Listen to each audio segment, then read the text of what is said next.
படிப்போமா? என்ன படிப்போம்? உண்மைக்குள்ள உள்ள பிராணிகள் நீங்க எப்பயோ படிச்சிருப்பீங்க, நாங்க சும்மா இருக்காம வீட்டு பாப்போம். என்ன சரியா விளங்குதோ? அப்ப நான் என்ன செய்ய போறேன்னா, நேற்றைய மாதிரி நீங்கள் கதைக்க வேணாம், நான் படிப்பிக்கிறத கேளுங்கோ. படிப்பிட்டு நாங்க பிறகு 10 நிமிஷம் கதைப்போம். சரியா?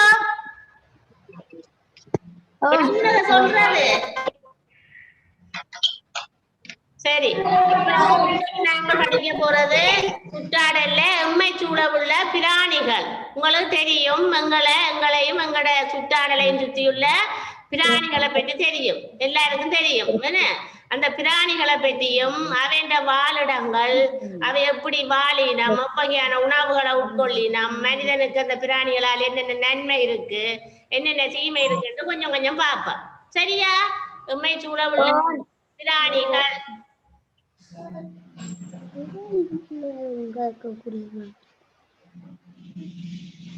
பாப்பா, எங்களுக்கு நிறைய பிராணிகள் தெரியும். எம்மை சூழ உள்ள பிராணிகள் நிறைய இருக்கு. கிளி என்று சொல்லுவீங்க, புறா சொல்லுவீங்க, நாய், பூனை, வாத்து, வேற என்ன, கோழி இருக்கும் சில பேருக்கு. அப்ப நிறைய நாங்க வளர்க்கிறோம். அதை விட வெளிச்சூழல்லையும் நிறைய பிராணிகள் எங்களுக்கு தெரியும். அந்த பிராணிகள்ல கொஞ்சம் கொஞ்சம் படம் எடுத்து கொண்டு வந்திருக்கிறேன். சரியோ? போட்டோ கொஞ்சம் போட்டிருக்கிறேன், அதனால சும்மா பாருங்க. முதலாவது கிளி. எம்மை சூழ உள்ள பிராணிகள்ல முதலாவதாய் நான் போட்டிருக்கிறது கிளி. எல்லாருக்கும் தெரியும், கிளி கூடுதலாக என்ன தோணுறாண்டா, பழங்களைத்தான் விரும்பி தானியங்களையும் சாப்பிடும். ஆனா அதுக்கு விருப்பமானது பழம். இப்ப கிளி கூடுதலாக பழத்தை சாப்பிடும். இது மாதிரிக்கு தான் நான் உங்களுக்கு காட்டுவேன். சரியோ? அதன் நிறம் என்ன? உடனே சொல்லுவீங்க, கிளி பச்சை நிறம். பச்சை வீட்டுக்கு சிவப்பு வாசல் விடுகதைக்கு விடைன்னு சொல்லுவீங்க. அப்ப கிளின்ற நிறம் பச்சை, அதோட சொண்டு சிவப்பு. அது தெரியும். பறக்க முடியுமா? விடையாம் என்று சொல்லி பறக்க முடியுமா? ஆம் என்று சொல்லுவீங்க. எத்தனை கால்கள் உள்ளன தெரியும்? எத்தனை கால்கள் உள்ளன? இப்ப விரலால காட்டுறீங்களே. ரெண்டா நாங்க கதைப்போம். ஏனென்றா இது நீங்கள் நேரம் பார்த்து படிக்கிறீர்கள், பார்க்காதாக்கள் நிறைய பார்ப்பினோம். இப்ப நீங்களும் கதைச்சு கொண்டிருந்தா அவைக்கு விளங்காது, பிறகு இதை படிக்கிறார்களுக்கு விளங்காது. அதுக்காகத்தான் உங்களை அவதானிக்க சொல்லி விடுறது. சரிதானே? அப்ப முதலாவது கிளிய பார்த்தனாங்க. உள்ள உள்ள பிராணிகள்ல கிளி பார்த்தனாங்க. அப்ப கிளி பழங்களை விரும்பி சாப்பிடும். அப்ப அது உணவு தெரியும். கிளின்ற நிறம் பச்சை நிறம். பறக்க முடியுமா? கிளி பறக்கும், நன்றாக பறக்கும். அதுக்கு 2 கால்கள் இருக்குன்னு தெரியும். இதே மாதிரி நீங்க யோசிக்கலாம். வேற கிளி, அதோட என்ன யோசிக்கலாம் கூட? பறவை, கோழி தெரியும். கோழியில சேவல், பேடன்னு சொல்லுவோம். இப்ப 2க்கும் வித்தியாசம் காட்ட சொன்னா வித்தியாசம் காண்பீங்க. ஏன்னா சேவல் கூவும், கோழி கொக்கரிக்கும் என்று சொல்லுவீங்க. சேவல் கூவும், கோழி கொக்கரிக்கும் என்று சொல்லுவீங்க. அதே மாதிரி கோழி முட்டையிடும், சேவல் முட்டையிடுமா? இல்லை. அப்படி கோழி என்ன, சேவலுக்கு கொண்டை இருக்கு, பேட்டு கோழிக்கு கொண்டை இல்லை. அப்படி சிலது நீங்க உங்களோட அனுபவ ரீதியாக சொல்லுவீங்க. அனுபவ ரீதியாக சில விஷயங்களை பார்ப்பீங்க. அடுத்தது கோழிக்கு இது எதனை உண்ணும் என்று கேட்டா நீங்க சொல்லுவீங்க, தானியங்கள் உண்ணும். கோழி தானியங்கள் உண்ணும். அதன் நிறம் என்ன? பல நிறங்கள்ல இருக்கு. வீட்டுல கோழி வளர்க்குறோம், தெரியும் எல்லாருக்கும். என்ன, கோழி பல நிறங்கள்ல இருக்கு. சிவப்பு நிறம் இருக்கு, சாம்பல் இருக்குது, வெள்ளை இருக்குது, கருப்பு இருக்குது, நிறைய நிறங்கள் இருக்கு. பறக்க முடியுமா? கோழி பறக்குமா? என்ன, கூடிய தூரத்துக்கு பறக்காது, ஆனா பறக்கும். வானத்துல கிளிய மாதிரி பறக்காது, ஆனா கோழியும் பறக்கும். எத்தனை கால்கள் உள்ளன கோழிக்கு? எத்தனை கால்கள்? சரியா? அப்ப தெரியும். அதே மாதிரி சரி, அடுத்த பிராணிய பாப்போம். அடுத்த இன்னொன்று பாப்போம். 2 கால்கள் உள்ள பிராணி இல்லாட்டிக்கும் இதுவும் உங்களுக்கு முக்கியமானது. இது அவதானிங்க. சரியா? நான் ஒரு மாதிரிக்கு தான் உங்களுக்கு கொண்டு காட்டுறேன் படங்கள். ஏன்னா உங்களுக்கு நிறைய விஷயங்கள் தெரியும். மீனை பாருங்க, நீந்த முடியுமா? மீன் மீன் ஓடுமா? இல்லை இல்லை இல்லை இல்லை. எங்கே வாழும் தெரியும், நீரில வாழும். என்ன மீன் நீரில வாழும். இதோட சரி நீரில இருக்கிற பிராணிகளை பார்ப்போம். அப்படித்தான் பாக்குறது நாங்க சூழல்ல இருக்கிற எம்மை சூழ உள்ள பிராணிகளுக்கு. இப்ப மீனை பார்த்துறாங்க, கடற்கரை பக்கத்துல குளங்கள் இருந்தா அதுல மீன் இருக்கும். அப்ப மீனோட சேர்த்து நீர்ல வாழ்றதுண்டா நீங்க சொல்லுவீங்களா? ஆமை இருக்கு நீர்ல, மீன்களோ நிறைய மீன்கள் பேரெல்லாம் சொல்லுவீங்க. அப்ப அதுகளை ஒப்பிட்டு பார்க்கணும், நீங்க யோசிச்சு பார்க்கணும். சரி, ஆமை என்று சொன்னா ஆமை நீந்த முடியுமா, ஓட முடியுமா, எங்கே வாழும்? அந்த கேள்விகளை நீங்கள் எழுப்பி உங்களுக்கு வினாக்கள் எழுப்பி பார்க்கலாம். சரியா? பிறகு நாங்க கதைப்போம். அடுத்த பாருங்க, இதை பார்த்தா எல்லாருக்கும் கூடுதலா அருவருப்பா இருக்கும். சீக்கட்டு சொல்லுவீங்களா எல்லாரும். சில பேருக்கு பயம் என்ன, ஆனா இது எங்கட நண்பன். சரியா? இது எங்கட நண்பன். யாரவர்? மண்புழு. அவர் சொல்றார் பாருங்க, நீங்கள் குப்பைகளை எரிப்பதனால் நான் இறந்து விடுவேன். நான் குப்பைகளுக்கான் கூடுதலா வாழ்றேன், நான் குப்பைகளுக்கான் விளையிறேன். நான் என்ன மண்ணுக்கு இருந்து வாரனான். நீங்கள் கொண்டே குப்பைகளை போட்டு என்னை எரிக்கிறதால நான் அழிந்து விடுவேன், இறந்து போவேன் என்று சொல்றார். நான் இறந்து விட்டால் குப்பைகளை பசலையாக மாற்றி தருவது யார்? அப்ப நாங்கள் கொண்டே போடுறோம் கடதாசிகள், பேப்பர், கழிவு பொருட்கள் எல்லாம் வீட்டுல வார கழிவுகள் எல்லாம் கொண்டே ஒரு குப்பையில போட்டு சில பேர் எரிக்கிறார். ஆனா அந்த குப்பையில போட்டு எரிக்காம விட்டா அந்த குப்பை நாளாந்தம் இறந்து போகுது, என்ன கொஞ்சம் கொஞ்சமா இல்லாம போகுது. அதை இறக்க வைக்கிறதாரா? மண்புழு. அப்ப அவர் கவலைப்படுற, நீங்க குப்பைகளை எரிக்க வேண்டாமா, எரிச்சால் தான் இறந்து விடுவார் என்று கவலைப்படுவார். சரியோ? அப்ப அடுத்ததை பாப்பா.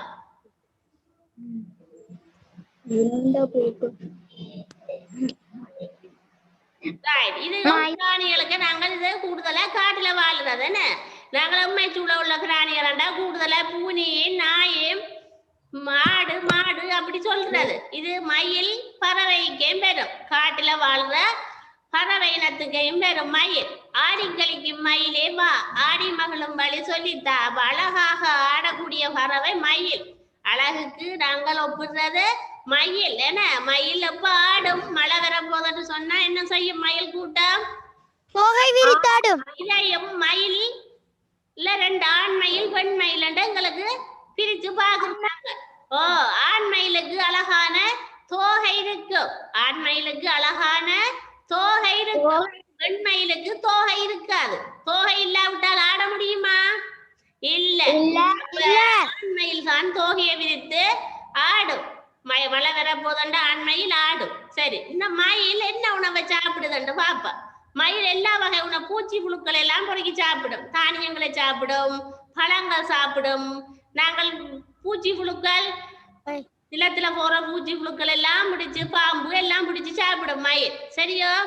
இவர் கூடுதலாக காட்டுல தான் சின்ன பற்ற வழிய இவற்றை வாழிடமாக காணப்படும் மயில். சரி, அடுத்ததை பாருங்க, காக்கை. இது ஒரு பறவை இனம் காக்கை. பறந்து திரியும் காக்கையே வா, பகிர்ந்து உண்ண சொல்லித்தா. பறந்து திரியும் காக்கையே வா, பகிர்ந்து உண்ண சொல்லித்தா. ஒவ்வொரு பிராணியா இருந்தாலும் பறவையா இருந்தாலும் எங்களுக்கு ஒரு பாடத்தை கற்று தருதுன. காகம் என்னத்தை கற்று தருது எங்களுக்கு? ஒற்றுமையோ கற்று தருது. காகம் என்ன செய்யும்? வீட்டு ஒரு காகம் இருப்ப, காலமேல நாங்க சாப்பிட்டு கொண்டிருந்தால் எங்கேயாவது போறதுக்கு போவ, சாப்பாட்டுக்கு பிளேட்டை கண்டா என்ன செய்வ?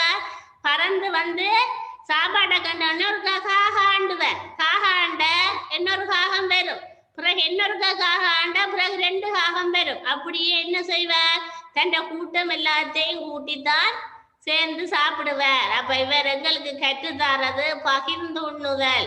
பகிர்ந்து உண்ணுதல் சரிதானே? இந்த காக்கையும் கூடுதலா எல்லா வகையான உணவுகளையும் என்ன செய்வார்? உண்ணும். சரியா? அடுத்தத பாப்போம், குயில். குயில் அழகாக கூவும். அப்ப அழகாக மயில் ஆட சொல்லித்தா, மயிலை ஆட சொல்லித்தர கேட்கிறோம். அதே மாதிரி பாட்டு பாடுறதுக்கு வல்லவர் குயில். பாட்டு பாட சொல்லித்தா. குயில் என்ன செய்வார்? அழகாக கூவுவர். குயில் அழகாக கூவுவர். எல்லாருக்கும் தெரியும். சத்தம் எல்லாருக்கும் தெரியும். அழகாக குயில் கூவுவர். அடுத்தது பாருங்க மான். அப்ப குயில் என்ன செய்யுது? எங்களுக்கு இனிமையான குரலை சொல்லி தருது. இனிமையான பாட சொல்லி தருது. சரிதானே? அப்ப மயில் அழகாக ஆடி காட்டுது. அடுத்தது காகம் பகிர்ந்துண்ண பழகுது. அடுத்த மான் என்ன செய்யுது? தாவி குதிக்க சொல்லித்தா. தாவி குதிக்க சொல்லி தருது. துள்ளி பாயும். அப்ப தாவி குதிக்க சொல்லித்தா. நாங்க ஒரு பாட்டுகளை போட்டிருக்கிறோம் உங்களுக்கு விளங்குறதுக்காக. நாங்க முக்கியமானதை மட்டும் பிறகு பார்ப்போம். இதை பார்த்துட்டு சரியா? அடுத்தது சேவல். சரிதானா? சேவல் என்ன செய்யும்? சேவல் கூவும். தெரியும். எல்லா வீடுகள்லையும் வளர்க்கின்ற முக்கியமான பிராணி சேவல். சேவல் என்ன செய்யும்டா? அதிகாலையிலே அதிகாலையில தானும் எழுப்பும், மற்றவர்களையும் துயில் எழுப்பும். என்ன அதிகாலையில என்ன செய்யும்? மற்றவர்களையும் துயில் எழுப்பும். சேவல் தான். சரிதானே? சேவல் முக்கியமாக வீடுகள்ல எல்லா உணவுகளையும் நாங்க சமைச்சிட்டு மிஞ்சி சோறு கறி அப்படி மிஞ்சி இருந்தா அந்த உணவை போட்டாலும் சோறு இல்ல அந்த உணவை போட்டாலும் சேவல் சாப்பிடும். தானியங்களை போட்டாலும் சாப்பிடும். மற்ற நாங்கள் அடைத்து வளர்க்குற விட வெளியா விடுறோம். பிராணிகளை வளர்த்துட்டு வெளியில விடுறோம். வெளியில போனா அவைய குப்பைகளுக்கு எல்லாம் நிறைய அவை கேட்ட உணவுகள் இருக்கும். புழுக்கள் பூச்சிகள் எல்லாம் அவையும் பிடிச்சு சாப்பிடுவினா. சரியா? பிறகு அது நாங்கள் நல்ல வடிவா சாப்பிடுறோம். எல்லாருக்கும் கோழி இறைச்சி என்ன நிறைய விருப்பம். சரி, இப்ப நாங்கள் இது பார்த்தது இனி பாப்போம். திருப்பி இருக்கா முதல்ல இருந்து பார்ப்போம். பார்த்துட்டு கதைப்போம். அப்ப எம்மை சூழ உள்ள பிராணிகள். சரிதானே? அப்ப வீட்டிலும் வீட்டு சுற்றுப்புறத்திலும் வாழும் பிராணிகள விசேட இயல்புகள், இதனால் எங்களுக்கு கிடைக்கிற பல பயன்கள், பிராணிகளால் எங்களுக்கு கிடைக்கிற தீமைகள், என்ன நன்மை தீமை ரெண்டும் எங்களுக்கு தெரியணும். பிராணிகளாலே எங்களுக்கு கிடைக்கிற நன்மையும் தெரியணும், தீமையும் தெரியணும். சரிதானே? முதலாவது நாங்க ஒரு 3 பிராணிய பார்ப்போம். 3 பிராணிகளை பார்ப்போம். நாயை பார்ப்போம். வீட்டில் எல்லாரும் செல்ல பிராணியா வளர்க்கிறது நாய். நாயால எங்களுக்கு என்னென்ன நன்மை இருக்குன்னு பார்ப்போம். நாய் என்ன செய்யும்? எங்களுக்கு வீட்டை காக்கும். கல்வர்ல இருந்து காக்கு நாய். வேற என்ன செய்யும்? நாயால எங்களுக்கு என்ன நன்மை? வீட்டை காக்கும். வீட்டை காக்குறதுக்கு வேற என்ன செய்யும்? மற்ற வேற பிராணிகளை தனக்கு எதிரான பிராணிகள் வந்தா என்ன செய்யும்? நாய் எங்கள் நாங்கள் வளர்த்தா வேற விடாதன. நாயால நன்மை இருக்குது. நாய் நாங்கள் வளர்க்கிறோம். பணம் கொடுத்து விசேடமாக நாயலை வேண்டி நாங்கள் வித்தியாசமாக வளர்த்து வேற வேற நகரப்புறங்கள்ல பாத்தீங்கன்னா விற்பனை செய்கிறது. நாய் என்ன செய்யணும்? வளர்த்து நிறைய காசுக்கெல்லாம் விற்கணும். அதுகளெல்லாம் நன்மைக்கு வரும். அதே மாதிரி இந்த நாயால எங்களுக்கு தீமையும் இருக்கு நிறைய. என்ன ஒன்று நாயால சில நேரம் நாயை நாங்கள் பராமரிக்காமல், நாய்க்கு குளிப்பாட்டாமல் பராமரிக்காமல் நாய்களை வளர்த்தால் அதால தொற்று நோய் எல்லாம் வரும். நாயால தொற்று நோய்கள் நிறைய வரும். வந்தாது எங்களுக்கு செய்யும் பரவும். அப்ப நாயை நாங்கள் ஏற்ற முறையில பாதுகாக்கணும். இல்லாட்டிக்கு அது எங்களுக்கு வருத்தங்களை உண்டு பண்ணும். அதே மாதிரி என்ன வேற என்ன தீமை? நாய் கடிக்கும். நாய் கடிச்சா எங்களுக்கு காய்ச்சல் வரும், மேற்று வரும். அதுக்கு ஊசி போடணும். ஊசி போடாட்டிக்கு அதுக்கு நிறைய வருத்தங்கள் எல்லாம் எங்களுக்கு வரும். நாய் கடிக்கும். வேற என்ன செய்யும்? நாய் வீட்டுல என்ன செய்யும்? சில நாயல் வீட்டுல இருக்கிற சாப்பாடு சாமானையும் திருடி என்ன செய்யும்? சாப்பிடும். அப்ப நாயால தீமையும் இருக்குது. சரிதானே? அப்ப நாய் பார்த்தா அதே மாதிரி நாய் எப்படியான இடங்கள்ல வாழும்? அநேகமா எல்லா இடமும் வாழும். நாய்க்கண்டு வீட்டுல நாங்கள் ஒரு இடத்துல அடைச்சு வளர்ப்போம். நாயை அடைச்சு வளர்ப்போம். அதை கண்டு இடம் இல்லையே. நாய் எப்படியான சூழலையும் வாழும். சரியா? அதே மாதிரி நாய மாதிரி தான் பூனையும். நாய மாதிரி தான் பூனைக்கும் நன்மையும் இருக்கு, பூனையால தீமையும் இருக்கு. நன்மையும் இருக்கு, தீமையும் இருக்கு. எங்களுக்கு கூடுதலாக நன்மை தாரது மாடு. தெரியும் தானே பிராணி? மாடு தெரியாத இருக்கிறீங்களோ? பாசு இல்ல. அப்ப மாட்டால நிறைய நன்மைகள் மாடு என்ன செய்யுது? ஓம் பால் தரும். ஓ மாடு தெரியாங்களா?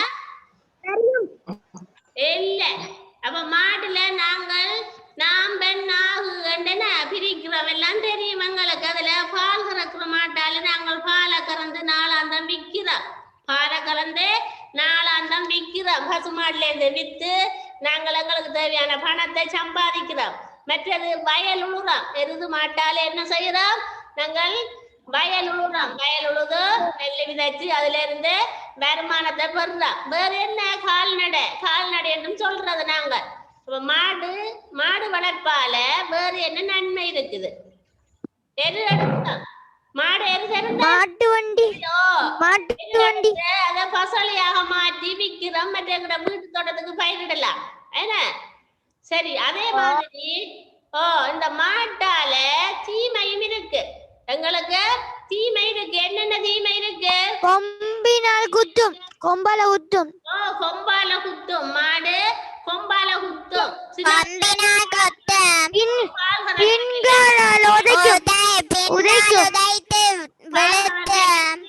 என்ன செய்யும்? காலால அடிக்கும்.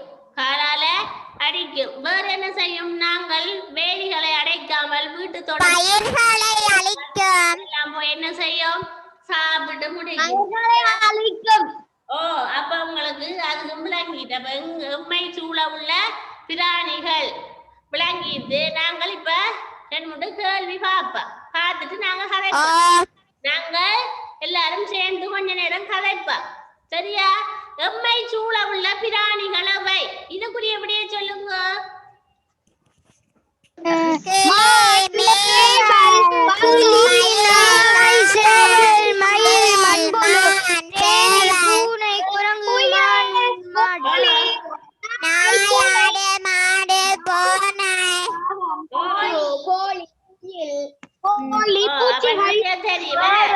பிராணிகள் கற்று தருவனவற்றை. பிராணிகள் எங்களுக்கு என்னத்தை கற்று தருவது? பகிர்ந்து உண்ணுதல். வேற என்ன கற்றுத்தரம். தாவி குதிக்க சொல்லித்தரம். ஆட சொல்லித்தரம். பாட சொல்லித்தரம்.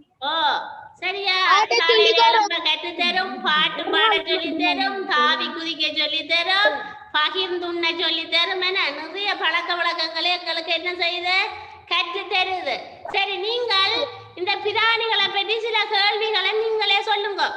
பிராணிகளை பற்றி கேள்விகளை உருவாக்குங்க. என்ன கேள்வி உருவாக்கலாம்?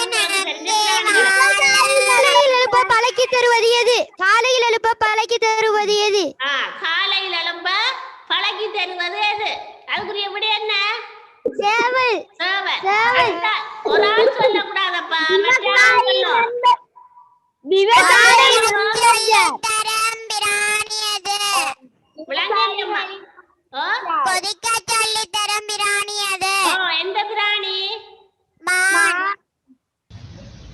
அடுத்த 3வது கேள்வி. ஆட சொல்லித்தரும் பிராணி எது? என்ன பிராணி? சரி, அப்ப நாங்கள் இவ்வளவு பிராணிகளை நாங்கள் எப்படி பாதுகாக்கணும்? பிராணிகளை நீங்கள் எப்படி பாதுகாப்பீங்க? துன்புறுத்த கூடாது.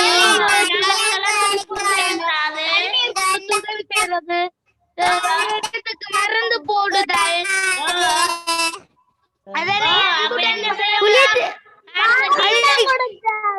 டீச்சர் கொஞ்சம் சொல்றேன் கேளுங்க.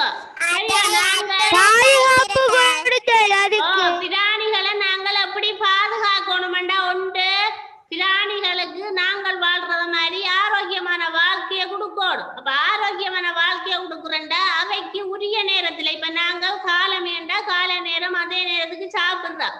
மதிய நேரம் சாப்பிடுறோம்.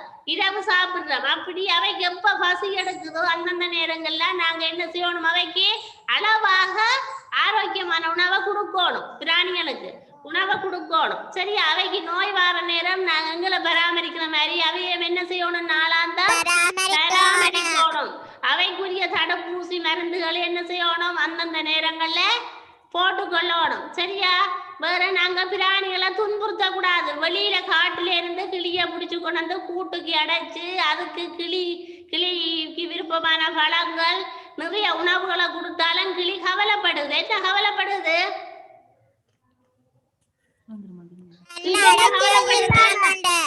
ஓ தனக்கு பாலும் வேண்டாம் பழமும் வேண்டாம் என்ன வெளியில உலாவி திரிய விட சொல்லி அதுதான் தனக்கு சுதந்திரம் என்று சொல்லுது கிளி. அப்ப நாங்கள் பிராணிகளை அடைத்து வச்சு என்ன செய்யக்கூடாது? துன்புறுத்த கூடாது சரியா. சரி அதே மாதிரி உங்களுக்கு தெரியும் என்ன பிராணிகளால என்னென்ன தீங்கி எங்களுக்கு ஏற்படுது, என்னென்ன தீமை வருது பிராணிகளால?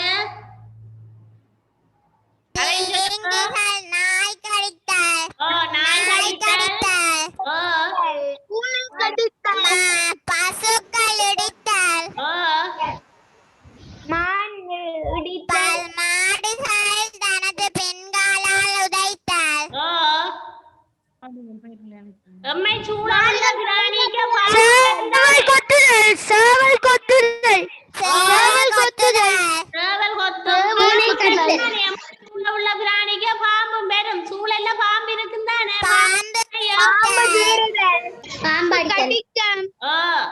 அப்ப நாங்கள் சரி இவ்வளவும் பார்த்து நாங்கள் இனி பாப்போம் இந்த பிராணிகள்ல இருந்து நாங்கள் எப்படி பாதுகாப்பு தேடலாம், எங்களை எப்படி பாதுகாத்து கொள்ளலாம். இதை மட்டும் பார்த்துட்டு எங்களுக்குரிய நேரம் முடியுது.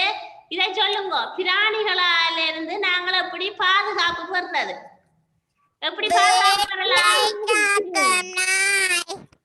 எப்படி பாதுகாப்பா இருக்கலாம்? துன்புறுத்த கூடாது. பிராணிகள்ல இருந்து நாங்கள் எப்படி பிராணி இடிக்குது மாடு எங்களுக்கு கொம்பால இடிக்குதுன்னா நாங்க என்னன்னு பாதுகாப்பை தேடலாம், என்ன செய்யணும்?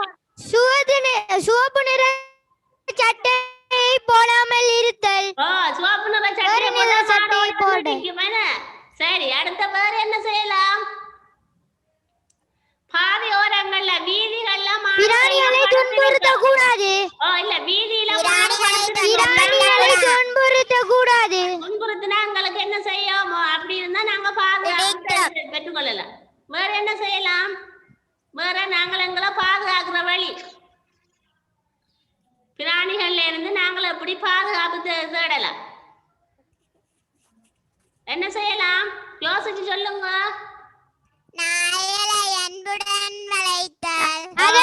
அழைக்கிறது அதனை சூழலில் பிராணிகளை கோடுகளில் அடைக்க கூடாது. அதனை சூழலில் நடமாட விடுதல். அதே சூழல்ல உல்லாசமாக நடமாடுதல். விலங்குகளை வேட்டையாடக்கூடாது. வேட்டையாடக்கூடாது. பிராணிகளை சுதந்திரமாக விடுதல்.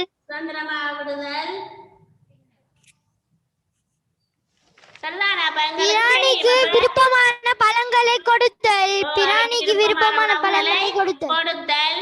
சரி அப்ப திருப்பி அவற்றை குளித்து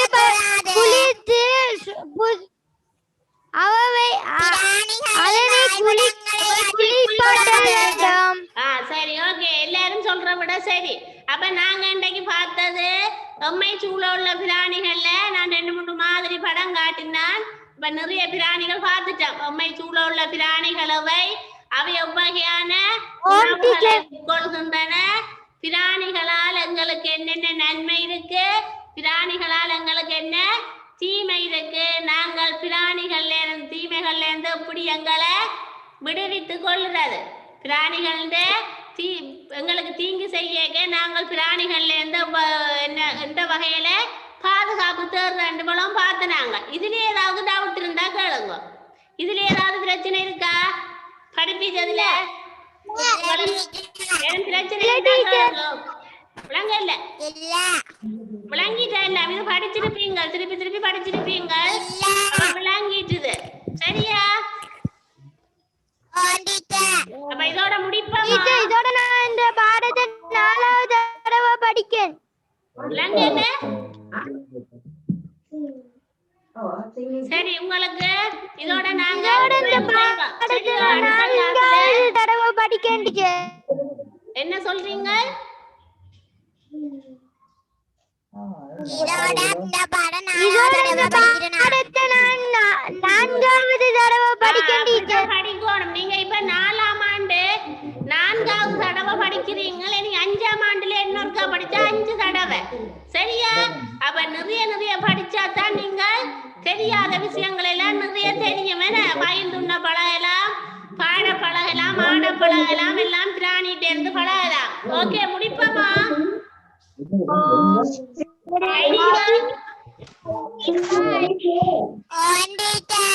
ஓகே,